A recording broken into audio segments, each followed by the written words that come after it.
Вонредниот надзор на просветниот инспекторат покажал дека училиштата немаат одговорност, бидејќи на ниту еден начин не учествувале во организирањето на манифестацијата Бадникови поворки. Ги разгледав записниците од сите градови и дојдов до заклучок дека училиштата не реализирале верско делување, вели директорот на инспекторатот Томе Спировски.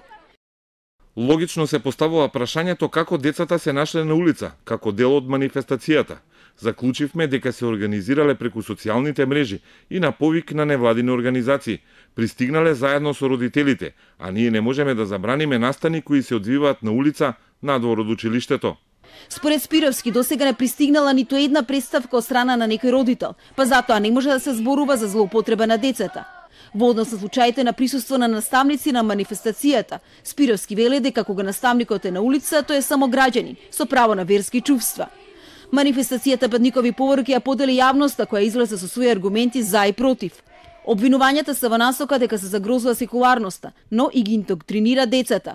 Содржи и политички контекст поради одлуката на градоначалниците да земат учество во процесот, рече Мари Глендемири вчера за Топ тема. Дека државата, односно политичката партија која што е фактички на власт, не може да се откажи од тие структури на моќта и предструктури на моќта кои што во суштина и даваат поголем комодитет за а со тоа и прави репродукција на цел постојан политичко вредносен систем кој што функционира во самата држава. Како дилема се отвори прашањето дали црквата подеднакво студиозно би учествувала и во организирањето на други поворки, на пример за еколошки марш. Идеме вака, значи заедно со црквата кај градоначалниците да направиме марш, поворки за чист воздух со 7500 деца.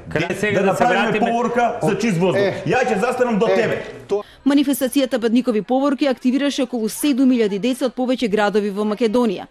Канцеларијата на Народниот правобранител одлучи да отвори предмет по сопствена иницијатива.